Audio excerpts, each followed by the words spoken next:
Welcome to Reading with Dad, where stories bring us together. Chrysanthemum by Kevin Henkes. The day she was born was the happiest day in her parents' lives. "She's perfect," said her mother. "Absolutely," said her father. And she was. She was absolutely perfect. "Her name must be everything she is," said her mother. "Her name must be absolutely perfect," said her father. And it was. Chrysanthemum.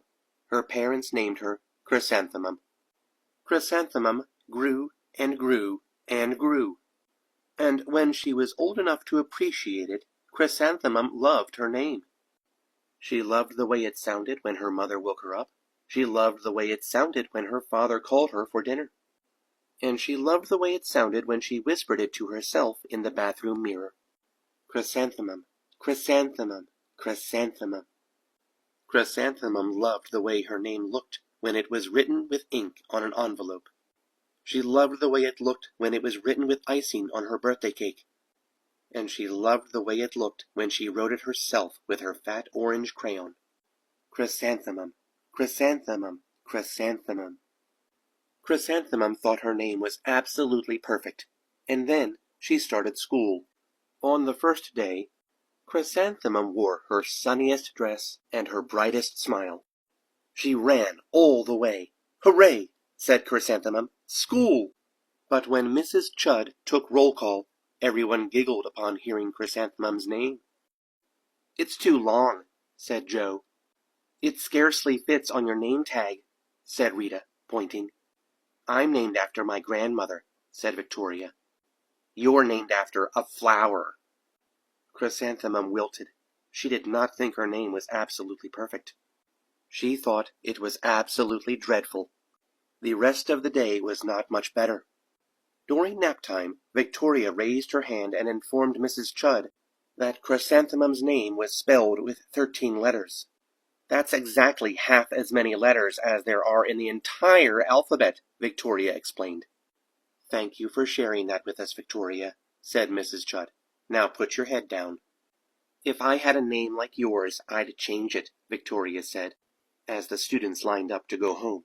"I wish I could," thought Chrysanthemum miserably. "Welcome home," said her mother. "Welcome home," said her father. "School is no place for me," said Chrysanthemum. "My name is too long. It scarcely fits on my name tag, and I'm named after a flower." "Oh, pish," said her mother. "Your name is beautiful."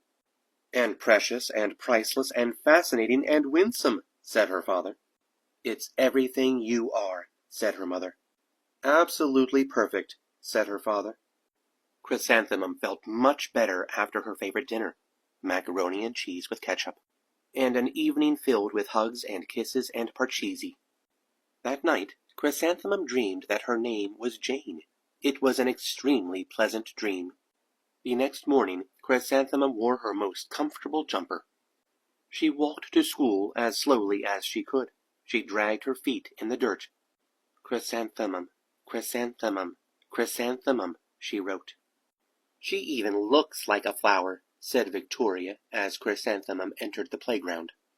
"Let's pick her," said Rita, pointing. "Let's smell her," said Joe. Chrysanthemum wilted. She did not think her name was absolutely perfect. She thought it was absolutely dreadful. The rest of the day was not much better. During nap time, Victoria raised her hand and said, "A chrysanthemum is a flower. It lives in a garden with worms and other dirty things." "Thank you for sharing that with us, Victoria," said Mrs. Chud. "Now put your head down." "I just cannot believe your name," Victoria said, as the students lined up to go home. "Neither can I," thought Chrysanthemum miserably. "Welcome home," said her mother. "Welcome home," said her father. "School is no place for me," said Chrysanthemum. "They said I even look like a flower.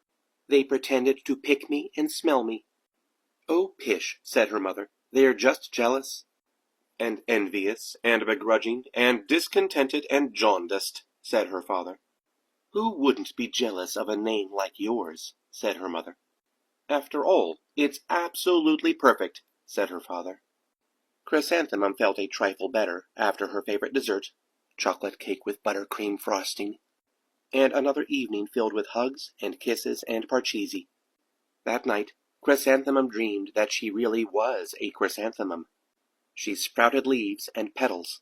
Victoria picked her and plucked the leaves and petals one by one, until there was nothing left but a scrawny stem. It was the worst nightmare of Chrysanthemum's life. Chrysanthemum wore her outfit with 7 pockets in the next morning. She loaded the pockets with her most prized possessions and her good luck charms. Chrysanthemum took the longest route possible to school. She stopped and stared at each and every flower. Chrysanthemum, chrysanthemum, chrysanthemum, the flowers seemed to say.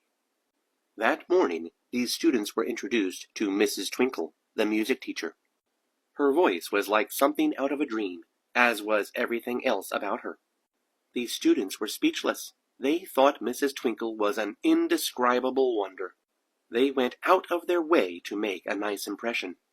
Mrs. Twinkle led the students in scales. Then she assigned roles for the class musicale. Victoria was chosen as the dainty fairy queen. Rita was chosen as the spiffy butterfly princess. Jo was chosen as the all-important pixie messenger, and Chrysanthemum was chosen as a daisy. Chrysanthemum's a daisy! Chrysanthemum's a daisy! Jo, Rita, and Victoria chanted, thinking it was wildly funny. Chrysanthemum wilted. She did not think her name was absolutely perfect. She thought it was absolutely dreadful. "What's so humorous?" asked Mrs. Twinkle. "Chrysanthemum," was the answer. "Her name is so long," said Jo. "It scarcely fits on her name tag," said Rita, pointing. "I'm named after my grandmother," said Victoria. "She's named after a flower." "My name is long," said Mrs. Twinkle. "It is?" said Jo. "My name would scarcely fit on a name tag," said Mrs. Twinkle. "It would," said Rita, pointing. "And," said Mrs. Twinkle, "I'm named after a flower, too." "You are?" said Victoria. "Yes," said Mrs. Twinkle. "My name is Delphinium. Delphinium Twinkle. And if my baby is a girl, I'm considering Chrysanthemum as a name. I think it's absolutely perfect." Chrysanthemum could scarcely believe her ears. She blushed, she beamed, she bloomed. Chrysanthemum, chrysanthemum, chrysanthemum. Jo, Rita, and Victoria looked at Chrysanthemum longingly. "Call me Marigold," said Jo. "I'm Carnation," said Rita, pointing. "My name is Lily of the Valley," said Victoria. Chrysanthemum did not think her name was absolutely perfect. She knew it. Epilogue. Overall, the class musicale was a huge success. Chrysanthemum was absolutely perfect as a daisy. Victoria made the only mistake. She completely forgot her lines as the dainty fairy queen. Chrysanthemum thought it was wildly funny, and she giggled throughout the entire dance of the flowers. Eventually, Mrs. Twinkle gave birth to a healthy baby girl, and of course, she named her Chrysanthemum. The end.